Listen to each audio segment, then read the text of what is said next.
Hi guys, it's your housewife historian, and I came to talk the Real Housewives of Salt Lake City, part 3 reunion. Guys, they left a lot out, and I really want to fill you guys in on the steakhouse rumor, the Uber driver, go over some of Jen Shah's charges. You should definitely hit that like button and follow so you don't miss anything, and I am going to get started.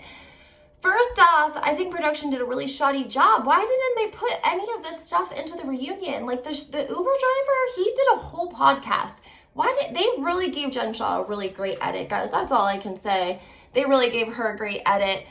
There was an Uber driver that came forward before the season even aired. He corroborates Heather's story before Heather even had told her story, or we heard it, or it was aired. He picked her up from Heather's house. She was trashed. She only wanted to go 4 minutes down the road. She Venmoed him $100, wanted his phone number because she said she wasn't going to be long. She just had to drop the keys of her Porsche off because she was drunk. He leaves. She calls him 45 minutes to an hour later. He comes back, picks her up, and then drives her the 45 minutes back up into the gated community where she lives. She was drunk. She was talking, bad on people, and he came forward and ended up on a podcast about it. But basically, he said she went into a house. He doesn't know whose house it was. She went into the front door, and she was there for about 45 minutes to an hour. And this was at like 1 o'clock in the morning after she left Heather's house drunk, and Heather had put her in the Uber. So that's the Uber story. Nobody wants to talk about that. It seems like everyone's like tiptoeing, again, giving Jen like the good edit and not connecting the dots for people, because Meredith clearly said, like, at that last season episode, she said, like, let's talk about who everyone else has slept with, okay? And I want to go back and kind of connect some dots for you guys. If you remember season 1, Jen Shah did a confessional, and she said that her and Meredith did a trunk show in New York City, and that when they were there, Meredith linked up with a man in the lobby. Then we hear Meredith, she comes out in the episode and she explains to us that her and Seth were separated at the time, which whatever, they were separated at the time she was seeing another man. The steakhouse rumor comes in because it says that Jen Shah, Meredith, and this mystery man, the love triangle, it never works. 2's company, 3's a crowd, it never works. They were out at this steakhouse that's in Salt Lake City. It's really popular. They gave the name of it. It was, it's for real. And they were there drinking, partying, having fun. And supposedly Jen Shah went under the table and pleasured Meredith. Which, guys, I know at first you're like, oh my gosh, is that really possible? But maybe it is really possible, because let's not forget that Kyle Richards said that she had sex with Mario at a black tie event. She just pulled her dress up. So it is possible Jen Shah could have crawled onto the floor and got it in real quick. I don't know. But that was the story.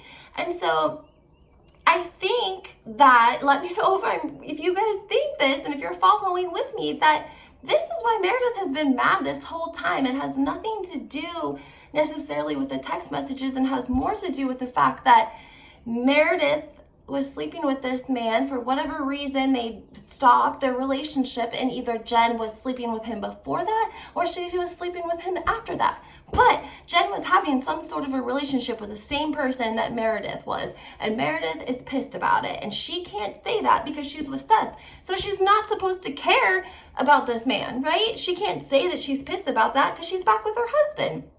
And Jen can't say anything because Jen has a husband that doesn't think it's okay. They're not separated. They wouldn't have had any opportunity to be with another person. And that's pretty clear. We saw that. And I think that's why Bravo is really tiptoeing, and they're not giving everyone all of the facts. And it's a little disappointing. So that's why I wanted to come out and let you guys know that's what happened with that. I also want to vindicate Jen Shah when she says that even though the prosecutors, yes, there's a lot of charges against her, and they do have a 95% conviction rate. And she's correct when she says that that's because they take plea deals.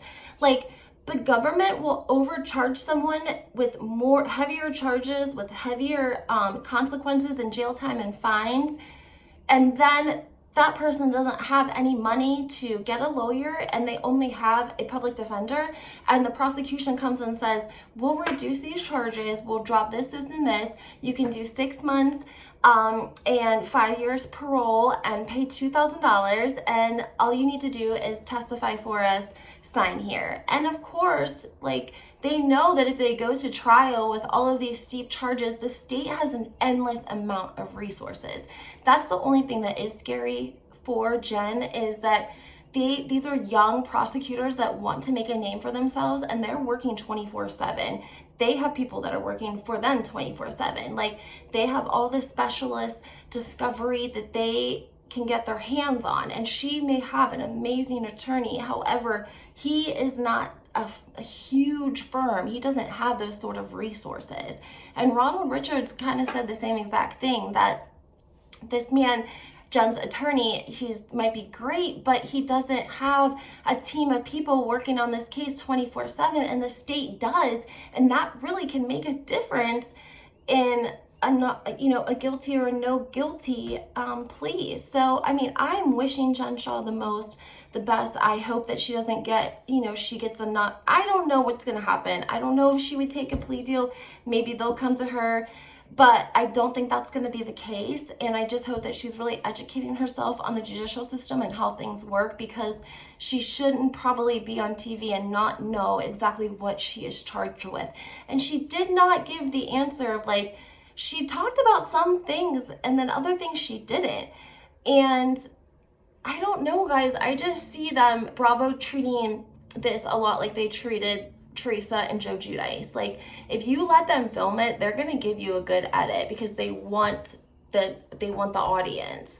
And of course, it's like they needed the money. The Giudices needed the money. They had 4 kids, and Joe wasn't working, and that was their only revenue. So they needed the money. And I'm sure that even though Coach Shah has an amazing job, and he used to be an attorney, which, if he used to be an attorney, I'm not sure why he wouldn't be helping her, unless if he was, I'm not a criminal attorney, I guess. So I'm not sure, but I want to know what you guys think. So go ahead and comment, and I will talk to you guys soon.